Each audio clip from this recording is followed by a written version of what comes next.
Posibleng mas mapaga ang pagtatapos ng malamig na amihan season ayon sa Pag-asa. Dulot ito ng El Nino na nasa peak o tugatog na raw. Nasa frontline ng balitang yan si JC Cosico. Ramdam mo na ba ang init kahit wala pang panahon ng tag-init? Hindi ka nag-iisa. Sa datos ng Pag-asa, 45 lugar sa bansa kahapon ang nasa extreme caution level ang heat index o init na dama ng tao. Sa Zamboanga City, naitala ang pinakamataas na heat index kahapon na 41 degrees Celsius. Sinundan ng Calapan Oriental, Mindoro at 4 na probinsyang 39 degrees ang heat index. Pero bakit nga ba napakainit kahit amihan season na dapat malamig ang panahon? Ayon sa Pag-asa, dulot ito ng El Nino na nasa mature stage o peak na. Pero paglilinaw ng Pag-asa, nariyan pa rin ang amihan. Magkakaroon pa po ng surge or bugso. But then pagkatapos po nitong mga bugso ng amihan na ito ay unti-unti na pong hihina ito. Sa Marso hanggang Mayo, unti-unti na raw hihina ang El Nino. Ang problema, kahit humina, ramdam pa rin ang epekto nito sa bansa. Sa ngayon, 41 probinsya sa bansa ang lubhang apektado ng El Nino.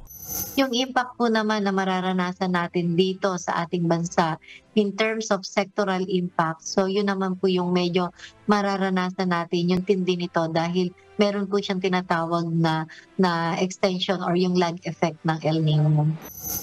Nauna na rin nagbabala ang Pag-asa na mas mainit sa mga sunod na buwan. Nagsabay kasi ang El Nino at tag-init. Kaya ang mga eksperto muling nagbabala sa mga sakit tuwing tag-init. Halimbawa ang dengue at chikungunya na nakukuha sa kagat na lamok na pinamumugaran ng mga imbakan ng tubig. In some areas before na hindi naman palagi nilang tinitirahan, especially in mga humid area, yung mga potted plants, they are so fan of that in terms of thriving in those environment. Yung mga tubig na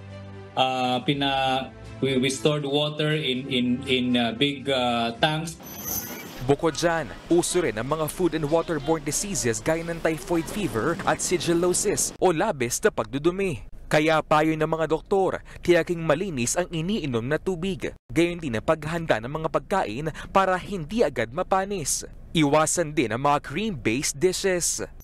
Madali talagang mapanis yan. These are being stored, dapat merong certain number of hours lang na hindi mo siya ipapatagal sa storage kasi the microorganism can also proliferate while storage.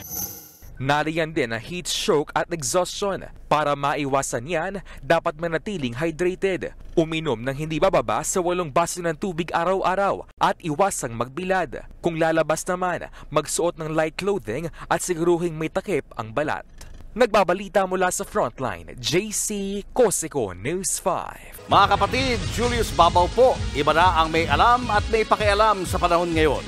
Para sa Frontline ng mga balita, mag-follow at mag-subscribe sa social media pages ng News 5.